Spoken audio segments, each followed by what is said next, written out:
My name is Caleb Hart. I'm 35 years old. I live in Alexandria, Virginia, just across the bridge from D.C. I served 12 years in the Army as a signals officer. Now, I work in cybersecurity for a mid-tier federal contractor. Not flashy, but solid. Every morning starts the same. 5:45 alarm, black coffee, gym by 6. I like routine. Predictable things don't explode on you. I'm usually at my desk by 8, reviewing access logs or updating threat detection protocols. It's not combat, but it scratches the same itch, staying ahead of danger.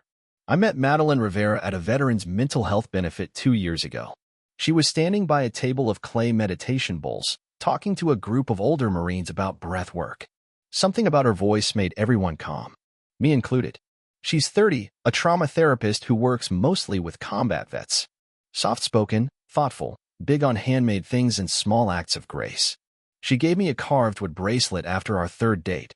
Said it was meant to absorb emotional static. I never took it off again. Madeline and I are getting married in 5 weeks. Small wedding. Her idea on the grounds of the War Memorial Park where my old unit is listed on a plaque. She said it was important to honor my past, even the hard parts. I didn't argue. Our life is quiet. Intentional. Most nights, we cook together. She lights candles. I pour the wine. Sundays are her yoga mornings and my reading time. We're saving for a down payment on a modest place further west, maybe in Reston or Leesburg. Nothing extravagant. My mom, Judith, says Madeline brings out the humanity in me. I don't really know what that means, but it sounds good. We don't do drama. No screaming matches. No ultimatums. Just shared purpose. Discipline. Grace. Madeline likes to say we're building a life like a bridge, strong, quiet, and meant to last. I think she means we're safe with each other. That's how it feels most days. I've never been the guy who needs fanfare. I've seen what that leads to: medals pinned to folded flags, people clapping for a coffin. So when people ask about our wedding, I just say this: no fanfare. Just foundation. I didn't know it then, but the cracks had already formed. Not in the bridge we were building, but underneath it, in the ground itself. I didn't feel it yet. Not until someone from my past showed up with charm, ambition, and a spotlight bright enough to blind. But back then, I thought I had everything. A quiet home, a steady woman, and a future built on truth. I didn't know how much of that was a lie. Micah Quinn came back into town like he was returning from war, not Silicon Valley. It was a Thursday evening when I saw his name light up on my phone. Micah Quinn, it said, like a challenge. I let it ring once, twice. Then I answered. Still a man of routine. Huh, he said, that familiar cocky tone sliding through like nothing had changed. Heard you're engaged. Congrats, man. He didn't ask if he could drop by. Just said, be at your mom's Sunday night. She's making arroz con pollo. I'm bringing wine. And just like that, he was back in orbit. Micah and I served together in the Army. Same unit, same field, signal intelligence, but you'd never know it by how differently we turned out. I was the guy who followed protocol. He was the one who sweet-talked his way into colonels' offices and left with signatures on things that weren't supposed to exist. He got out after 6 years and started a veteran-focused tech platform called Sentinel Reach. It was flashy, heavy on buzzwords like reintegration acceleration and AI resilience scoring. He had TED Talks, podcast spots, and glossy articles with titles like From Foxhole to Fortune. Every time I saw his face on LinkedIn, I felt something. Not jealousy, not exactly, but something quieter and more dangerous. That Sunday, I pulled into my mom's driveway and saw Micah's matte black Tesla already parked out front. He was inside with Judith, wine already open, talking like they'd been catching up for months instead of years. Caleb, he grinned when I walked in. Still showing up 5 minutes early, huh? I offered a handshake. He pulled me into a hug. Same old Micah. Over dinner, he talked about his startup, contracts with the VA, a possible pilot with the DoD. Even mentioned someone from the governor's office reaching out for a quote. Judith was eating it up, hanging on every word like he was announcing world peace. Your boy is going places, she said, patting his hand. I always knew Micah had something special. I took a bite of chicken and chewed slowly. Yeah, I said. He's always been good at selling ideas. Micah turned to me with a knowing smirk. Safe is good, Caleb. You've always been the guy with 2 feet on the ground. We need that. Just make sure the wedding doesn't expose the cracks. I looked at him, fork frozen midair. What's that supposed to mean? He grinned. just saying marriage is like code. If something's off in the foundation, it'll show when the pressure comes. Madeline shifted beside me. Her smile looked tight, eyes avoiding mine. That was the first time I noticed it, how she leaned in when Micah talked, how she laughed a little too easily at his jokes. After dinner, as Judith walked us out, she whispered, "Micah's a visionary, Caleb. You could learn a little from him." I nodded, said nothing, but inside, I felt it. The old imbalance. Micah stirring the pot without ever touching the spoon. And Madeline, glancing sideways, like maybe she saw something in him that she didn't in me. I didn't say anything that night. Didn't accuse or ask or press. But I felt the tension start to hum quiet, low, like interference on a clean signal. And Micah? He walked away like he'd already won something. 3 weeks after that dinner, something shifted. Quiet at first, like the difference between silence and muting. Madeline was still doing all the usual things. She lit incense in the mornings, left handwritten notes in my lunch bag, brought me little gifts from the co-op downtown. But something was off. She was distracted, always checking her phone, smiling to herself, then quickly tucking it away when I walked into the room. One night I asked, casually, "Everything okay with work?" She nodded. "Yeah, just a lot of clients. PTSD groups expanding." I wanted to believe her, but her voice was just a beat too fast, her eyes just a touch too careful. Meanwhile, Judith couldn't stop talking about Micah. Every phone call turned into a press release. "Micah's doing an interview on NPR next week," she said one afternoon. "Did you know he's launching a new AI initiative for returning vets? Real impact work. Not like that desk job you do." She didn't say it to hurt me. That was the worst part. She said it like she believed it, like she truly didn't understand the difference between solving quiet threats in code and building shiny apps for donor applause. One Sunday, Madeline and I went over to Judith's for lunch. Roast chicken, same as always. Family comfort food. But Judith couldn't help herself. "You know," she said, setting a bowl of potatoes down in front of Micah, who had, once again, just happened to drop by. "Some people just go after life. Others just maintain it." Micah chuckled. "Everyone's got their lane." Madeline didn't look at me, just kept sipping her tea. After dessert, Micah told a story about pitching to a senator's aide and landing a meeting in under 5 minutes. "Charisma is just honesty with better lighting," he said, leaning back. I laughed once, sharply. "Is that something you read or just something you say before billing 6 figures to the VA?" He looked at me, smile and flinching. "Jealousy looks weird on you, Caleb." When we got home, I couldn't hold it in. "Is there something going on between you two?" I asked. No preamble. Just straight to the point. Madeline blinked, thrown by the bluntness. "What? No. Of course not. Then why does it feel like I'm invisible every time he's in the room?" She sighed, rubbing her temples. "It's not that. I'm just tired. Burned out. I'm not myself lately." "You're texting at 11 p.m. and guarding your phone like it's a classified file," I said. "That's not burnout." She stood, avoiding my eyes. "Can we not do this tonight?" That's when I knew. Not everything, not the full scope, but I knew enough. I didn't sleep much that night.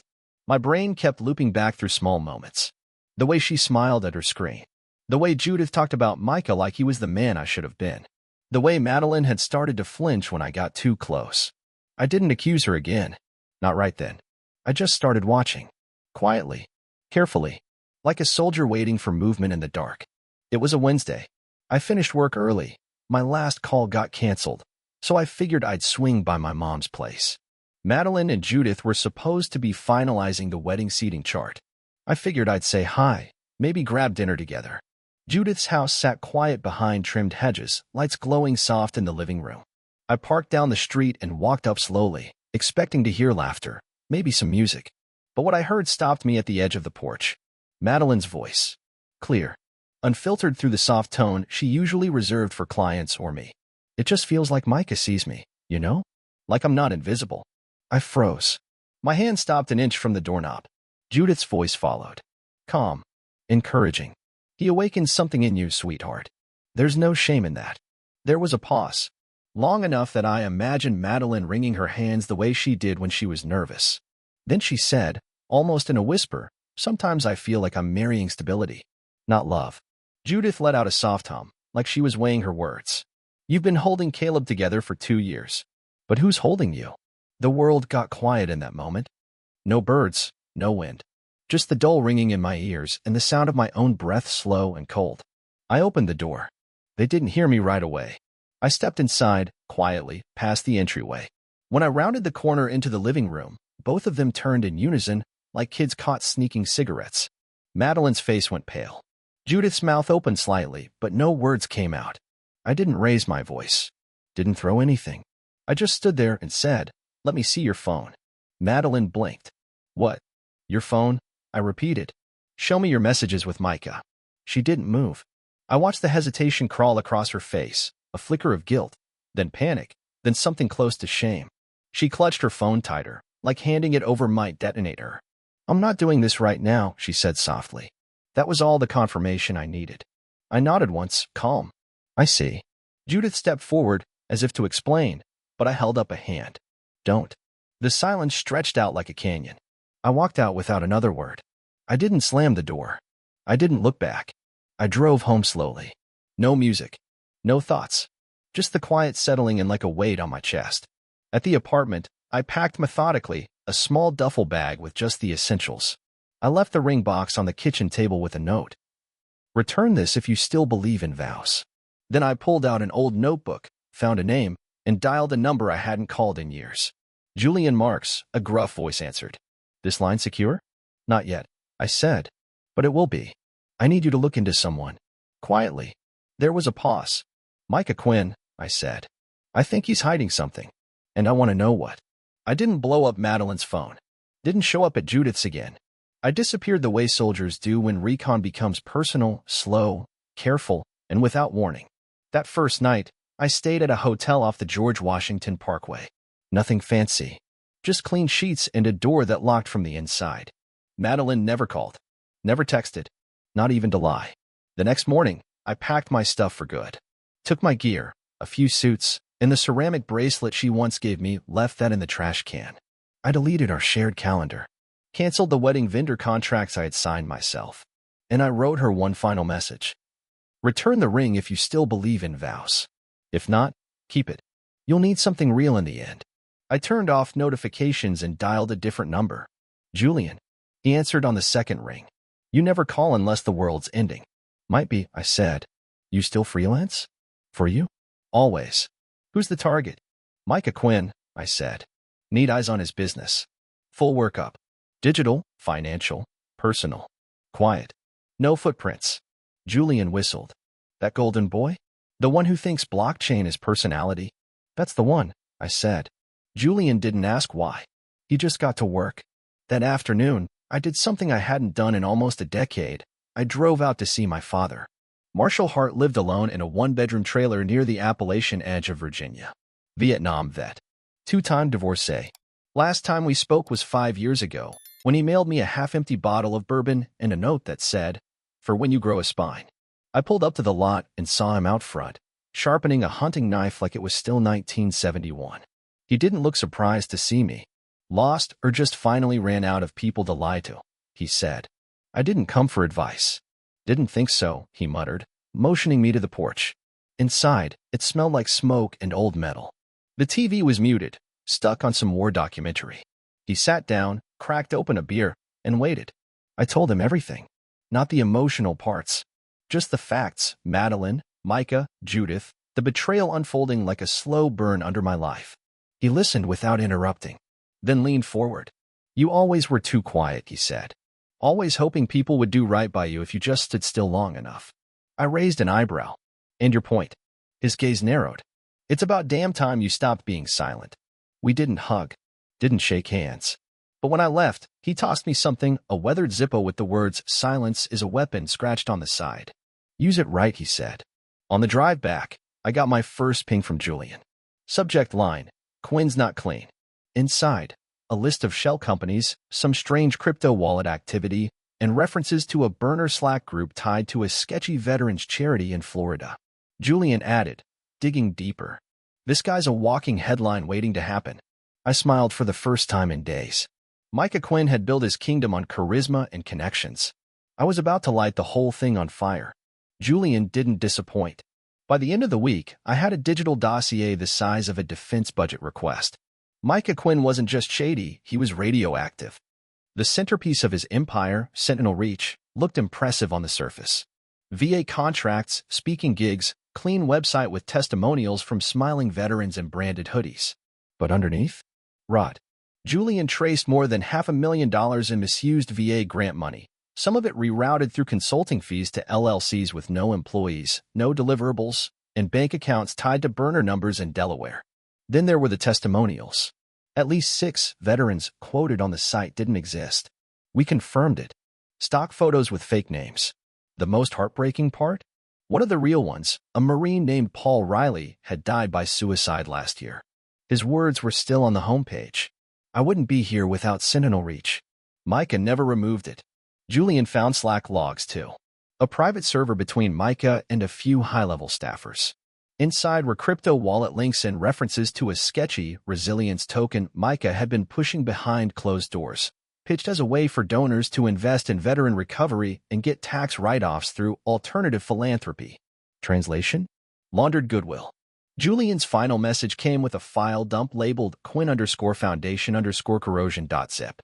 Inside, screenshots of whistleblower complaints, voice memos from a former employee detailing fraudulent grant usage, email showing Micah offering board seats in exchange for donations.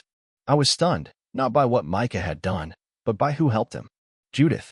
Julian flagged her name tied to 5 glowing Yelp and Google reviews posted under different aliases, all for Sentinel Reach. Each one had the same phrasing. Caleb Hart should take notes. But that wasn't the worst of it. Julian uncovered emails where Judith pitched Micah's company to DC donors using Madeline's name, implying she was involved as a clinical advisor. Claimed her therapy work was woven into the back-end structure of the app. Total fabrication. I stared at the screen for a long time. Then I printed it all out. I wasn't angry. Not anymore. Anger had burned out. This wasn't revenge. It was exposure.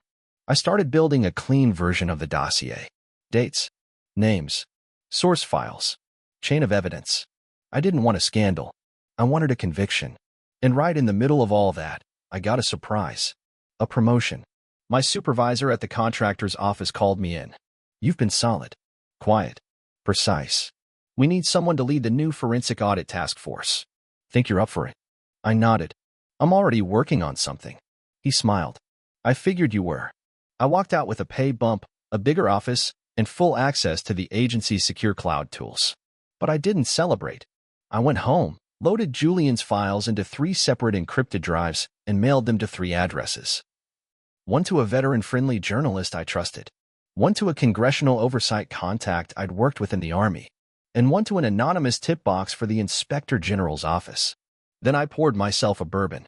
First glass in months. I had no interest in headlines or fame. I didn't need vindication in public. I just wanted Micah to know that someone was watching now, someone who didn't smile for cameras, didn't schmooze donors, and didn't forget.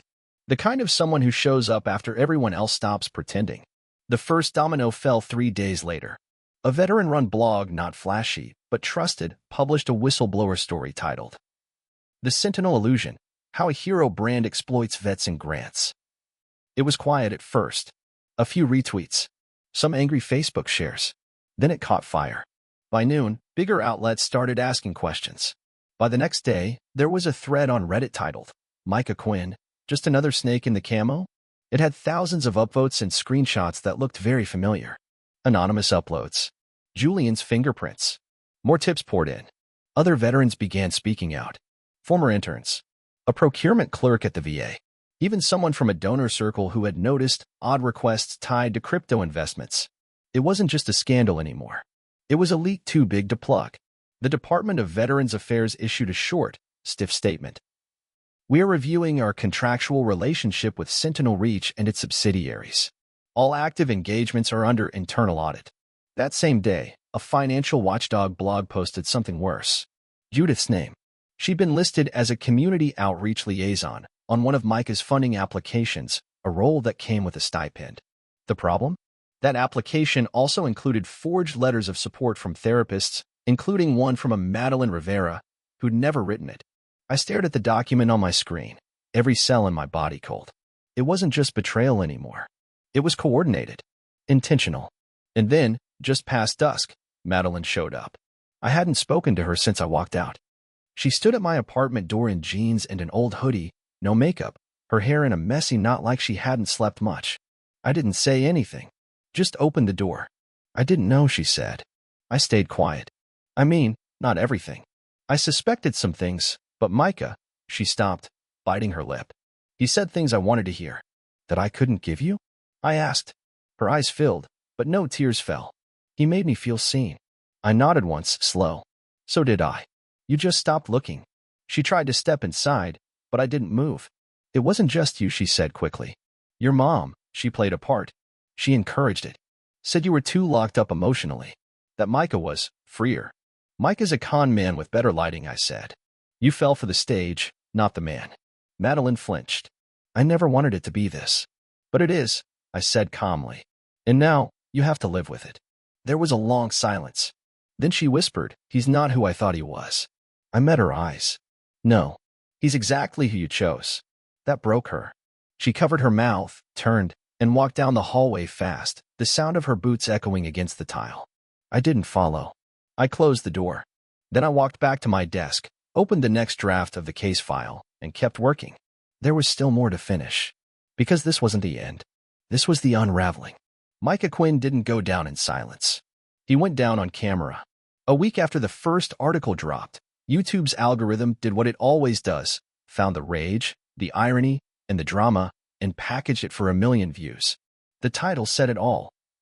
The Veteran Fraud, Micah Quinn and the Lie of Valor.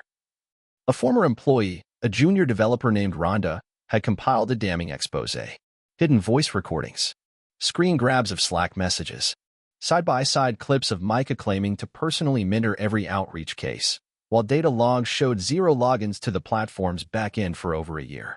She even played a voicemail of Micah mocking donors, laughing about people who throw checks at anything with a flag and a sob story. It trended for days. Senator Dale Montgomery, one of his loudest backers, distanced himself immediately. The VA froze all pending contracts. Sentinel Reach's website was taken offline for maintenance and never returned. Micah tried to fight it, gave a pre-taped statement from a fake-looking office setup. But the comments tore it to pieces before the second paragraph. Then the final knife twisted. Judith. A national paper released a follow-up piece that named her directly. She wasn't just some helpful mom rooting for a promising young vet. She was listed as a silent partner in a donor circle that helped launder funds through Micah's fake nonprofit wing. They published her emails, ones Julian had flagged weeks ago. This project is a perfect platform for Madeline. Her clinical work is golden. The donors love that stuff. I'll manage the optics. The fallout came fast. Judith was quietly removed from the board of a veterans charity she'd championed for years. Her real estate license was suspended pending financial ethics review. Her brokerage firm released a vague statement about alignment issues and cut ties by week's end. She called once. I let it ring. Madeline? She was spotted at a trauma therapy conference in Chicago. Alone. A friend of mine who was there sent me a photo. She was sitting in the back row, staring at her phone, not talking to anyone. When her name was called for a panel she'd been scheduled to moderate, she didn't go up. I said nothing. I wasn't angry anymore. I was tired. At work, my clearance had been upgraded. I was now helping build a tool that cross-referenced contractor credentials with ethics filings. A small thing. Quiet work. But real. No interviews. No social media posts. I fed documents where they needed to go: the IG's office, the congressional subcommittee, the VA's fraud unit. Then I walked away. Let Micah scream into the void. Let Judith spin her news story. Let Madeline meditate in whatever empty space she'd retreated to. I didn't need closure. I'd already built it. One night, I opened the drawer where I kept the old Army Challenge coins. I added a new one. A civilian token, no emblem, just brushed steel with a single phrase etched across the center. Truth, not applause. Micah had charisma, but I had proof. And in the end, that's what buried him. He showed up outside my office 2 weeks after the collapse. I just finished briefing the audit team on a new intake protocol when the front desk buzzed. Mr. Hart, the receptionist said cautiously, there's someone here asking for you. Says his name is Micah Quinn. I almost laughed. Send him up, I said. A few minutes later, the elevator dinged, and there he was, Micah, still trying to wear the swagger, but it hung off him like a suit 2 sizes too big. His shirt was wrinkled, his eyes hollow, hair slicked back like he was clinging to one last fragment of control. I didn't stand, just motioned to the seat across from me. He sat, For a full 30 seconds, he didn't say anything, just stared at the floor like it might offer him a script. Then, "You win." I tilted my head. "Is that what this was to you? A game?" He flinched. "I mean, look, Caleb, I know I messed up. I got caught in something bigger than me." "No," I said, my voice even. "You built something out of lies and ego and thought no one would ever make you answer for it. You didn't get caught in anything. You drove the truck." He rubbed his face with both hands. "I've lost everything. The contracts, the funding, even Judith won't return my calls." I leaned forward, finally meeting his eyes. Judith backed a fraud because it made her feel important. Madeline followed charm because it made her feel special. You used my life to polish your spotlight. So no, Micah, I didn't win." He looked up, confused. "I just stopped letting you borrow my life." He opened his mouth, then closed it again. A second later, my phone buzzed. "Judith." I flipped it face down. "She's still trying?" Micah asked quietly. I gave a short nod. "Called 3 times yesterday. Probably working on a new version of the story where she was the real victim." He smirked, tired. "You were always the quiet one. Never thought you had it in you." "You and me both," I said. Then he stood, slowly. "Just stop, okay? I'm done. Just stop." I didn't answer.